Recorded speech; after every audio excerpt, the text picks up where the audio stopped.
All right, everyone. So this week we're going to be going over how to do a t-test and ANOVA.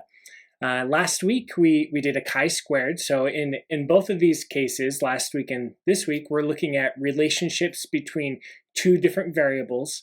Last week we learned when we should run a chi-squared, which is when both our input and our output are categories. They're categorical variables. And this week we're going to go over when we should run a t-test and when we should run an ANOVA. Okay, two different analyses that are still looking at the relationship between two variables. But before we get there, let's just recap a little bit of what we learned last week. So when you're looking at a relationship between two variables, you always have your input, which is kind of your predictor. You're usually running a test to see if that input it has a relationship or can predict or influence some type of outcome, or your output variable. Sometimes it'll naturally make sense what your input and output is, but no matter what, in this class, whenever I give you an assignment, the wording on a question is always going to be clear. Does X predict or influence or have an impact on Y? Okay, you're always going to know, okay, X is going to be my input in that case, and Y is going to be my output. So, for example, you could see does a logo design that I've created, these two different logo designs, do they have an impact on some type of output, like how much the customer is willing to spend on this shake or whatever product it is that we have in mind. We also covered last week what a p-value is. Okay, and it's the likelihood that really what we're seeing in this case, relationship, the likelihood that relationship is due to chance. And this p-value is going to be somewhere between 0 and 1.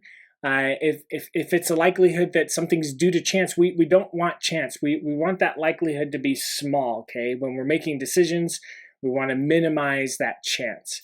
So we want the p-value to be small.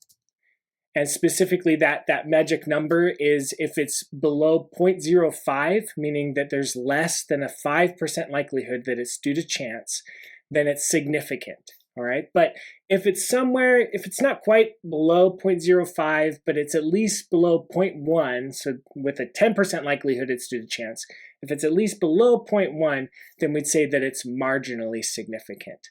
Anything above that is just considered not significant, and these are the terms that we'll be using in this class. So let's say, for instance, you ran a test with a logo design, and the average willingness to spend for customers that saw the black logo design was $5.72. Those who saw the other one, the average was $5.32. Is that a difference that you can rely on? Is it going to be something that if you ran this test again, you'd likely kind of see the same pattern emerge where the black people were willing to spend more? We could look to the p-value. If the p-value in this case was 0.02, then we'd say, okay, this is something more reliable. There was only a 2% likelihood that this difference is due to chance. So I like that. This seems like something that's worthwhile, that we can rely on. Let's go with the black logo design. However, if that p-value was 0.87, which could come about for a variety of reasons, we could have, the data could be pretty spread out and unreliable. We could have like a small sample size, but let's say that this p-value was 0.87. Then we can't rely on the differences between these logo designs, and we sort of just treat it like a tie. So if we were asked which logo design performed better, we'd say it's pretty much a tie. We couldn't find any significant difference between the two. Now, just quickly, just to recap once again, the variable types that we'll be dealing with in this class. We have categories. Those variables are pretty much labels: male, female, black, red, purple. For like car colors or whatever, which school you attend. All of those things are going to be categories or labels. But number variables, the number that is present is a measurement of something. So it could be the likelihood that you purchase, On a scale of 1 to 5, how likely are you to purchase? That's a scale, and that'd be a measure, so we're going to treat it like a number. It could be your age. It could be your monthly income. Whatever it is, that number is actually measuring something. We can add it. We can subtract from it. We can take an average. That all makes sense. And last week we learned that you'll run a chi-squared test if your input and your output variables are both categories.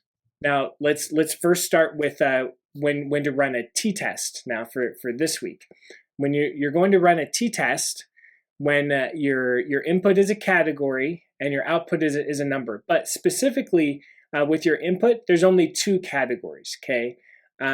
So if we're looking at the logo designs that we saw before, there was the logo design with a black background versus a logo design with a white background. There's 2 categories in that variable. If I also had a logo design with a red background, all of a sudden there's 3 categories.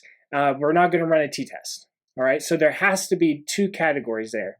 Could be, are you Republican or Democrat, or but if there was like a third or other party, then no, you're not going to run a t-test. And so again, we're just sticking with 2 categories, and your output is some type of number. So the example that we were giving, once again, with the logo design, that would be perfect for a t-test. In that case, we're looking at how much they're willing to spend on a product, and we had 2 different logo designs as our input, and the willingness to spend was our output, and it was a measurement.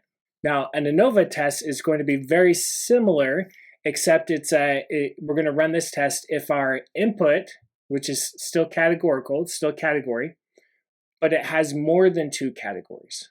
All right, anything more. You could have 3, 5, 4, 7, 8, 9. It doesn't matter. However many categories you have, it's just more than 2. You'll be running an ANOVA, and of course your output is still a number. All right, so that's it. That's when we run a t-test and an ANOVA. Okay, in both cases, our input is categorical, our output is a number. We know we're going to run a t-test if there's only 2 categories in our input, and we know we're going to run an ANOVA if there's more than 2 categories. So remember that. You'll be good for this assignment. Again, we're going to be using Stats IQ once again for this one. Stats IQ is automatically going to run a t-test or an ANOVA correctly. It's going to identify them, but we're going to look at the results of these 2 analyses very differently. We have to approach them in a different way. So it's really important to have kind of a fundamental understanding of when you should run a t-test and when you should run an ANOVA first. And quite frankly, you may be using a stats software where it doesn't know whether it should run a t-test or ANOVA. Like if you're going in R or Python, you'd have to tell it which test to run. So this is important stuff. So with that, I'll see you in the assignments where I'll instruct you on how to run a t-test and ANOVA.